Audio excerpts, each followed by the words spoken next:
So what is next? Well, today we're talking about the infamous Cyberpunk 2077. They just dropped a new official launch trailer for it, and I'm really excited to kind of check it out. We're actually going to be comparing it to the Grand Theft Auto official gameplay trailer.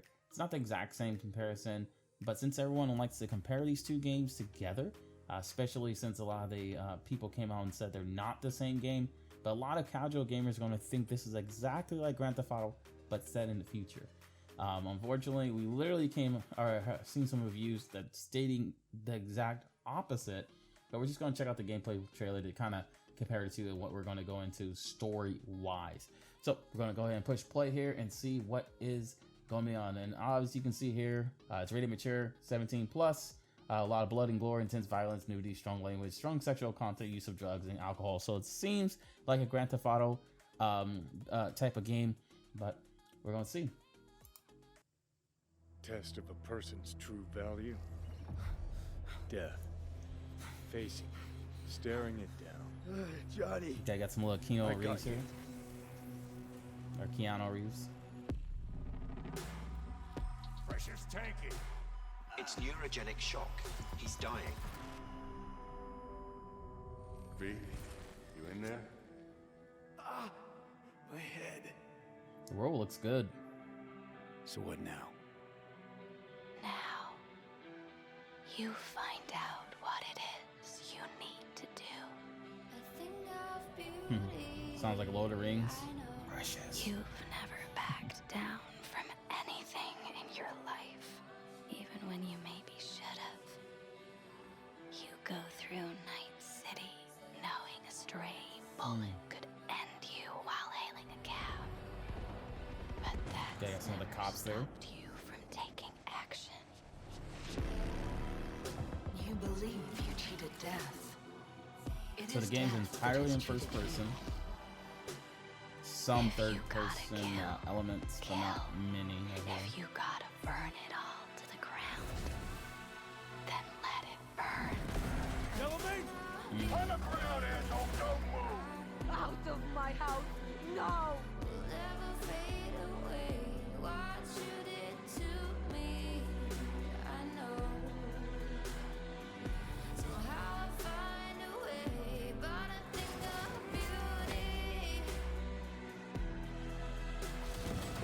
Would you rather live in peace as Mr. Nobody, or go down for all times in a blaze of glory?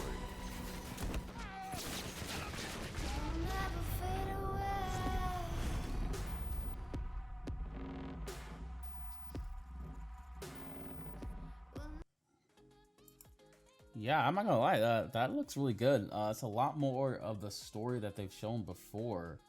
As we see here, is on Xbox One, PS4, PC, even Stadia, and then it also plays great on Xbox Series X and S and PS5 with the limited ray tracing on S, I'm sure. Actually, to be clear, I don't believe there's ray tracing gonna be coming on the game, at least in the early days. I think it's gonna be coming sometime in 2021.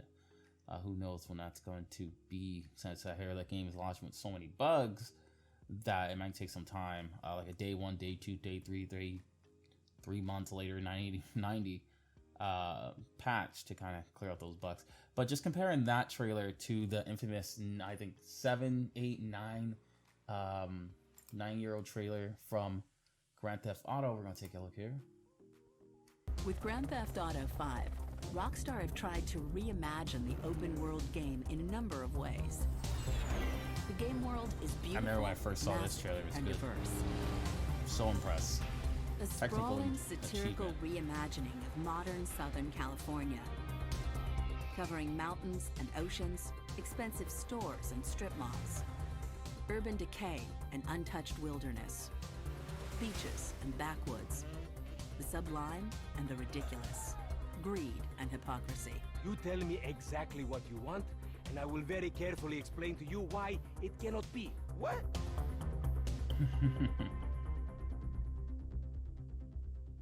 So what we doing here? We're working, amigo. For the first time, the game features not one, but 3 would-be heroes. So now what?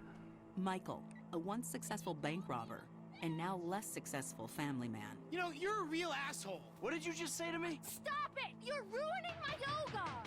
Franklin, a hungry street hustler convinced he's surrounded by morons. We can't repo the assets of a dead man, big sitting cheap asshole. And then there's Trevor. The less said about him, the better. Introducing 3 lead characters transforms both the narrative into one interwoven story and the structure of individual missions. Players can cut between vantage points. Yeah, I can use a little backup here. And from one high-octane moment to another. Gotcha. He's got support! Yeah, I really like that character swap. Get us out of here! Roger that. This helps to give missions new levels of diversity and intensity.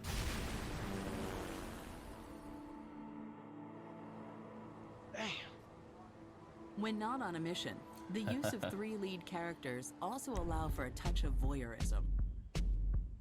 As you can drop in at any moment and find out what your new friends have been up to as they go about their days. Jeez, Pop. Too much more of that and maybe I won't be dead by 35. That is so quick on the Series X as well. Like, it's baffling how fast it is after 7 or 9 years. The world is not only huge, it's packed with a vast array of things to see and do. Cars to customize, planes to fly, clothes to buy, sports to play, nirvanas to pursue. So much to do. Oceans to dive, animals to spot, hunt, and be hunted by, freaks to watch, meet, and befriend, A little bit of the Red Dead aspect. and on and on. How have you been? Oh, simply wonderful. And you? Somewhere stuck between joyful and peachy. There's also been a huge focus on mechanics in the game to make every aspect as fun and fluid as it is broad. Everything from driving and shooting to tennis and bike riding feels fun and responsive. However, alongside all of this leisure, people also have to take care of business. For all their pretensions, these men are dangerous thieves. It's an industrial area, right? So I'm thinking vehicles. Trash truck to block, tow truck to sack. To survive, they have to set up and pull off a series of increasingly audacious heists. Gentlemen, some plans for your attention? The player sets these up themselves, then decides how they execute them and with whom. There's 2 ways I see of doing this. We go in smart, let's go. Or we go in loud and dumb. Let's go! Ladies and gentlemen, this is your moment. Please don't make me ruin all the great work your plastic surgeons have been doing. After the take is divided, you decide what to spend your money on. Anything from sensible investments like tattoos and fast cars, to risky ventures like stocks and Los Santos real estate. And then there's Grand Theft Auto Online, which we will show you properly Oh, soon. there it is.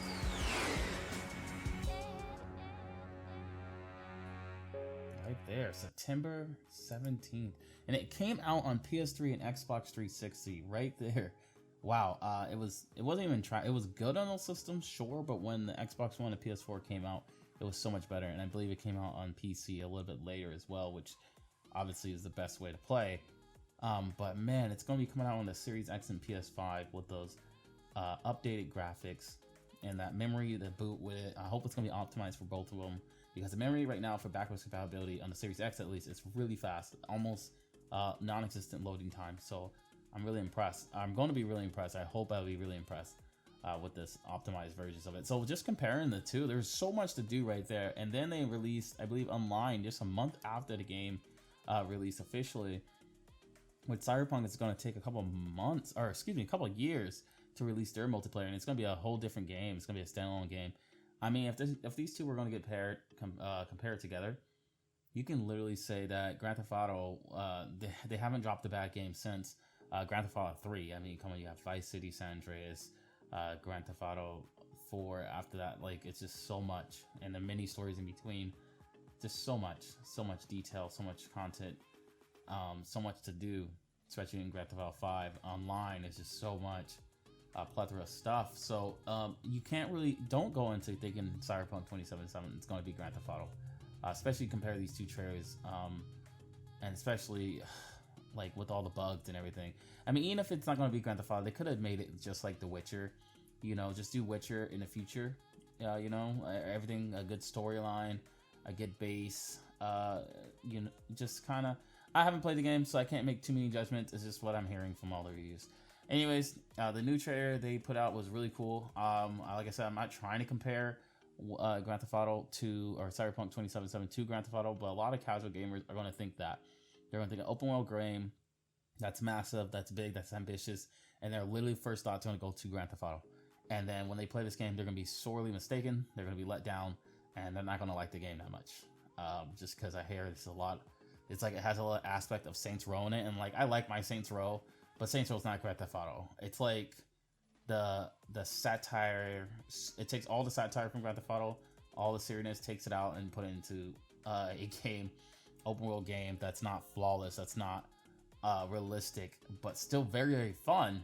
But Cyberpunk is tuning to be basically the game of the year, or they want to be at least. Almost every game wants to be game of the year, at least try to. They put their all into it, but I don't think it will do that. I mean, Grand Theft Auto 5 is stood the test of time on about to be 3 generations of consoles. That's impressive. There's no game that's ever done that and still has a player base.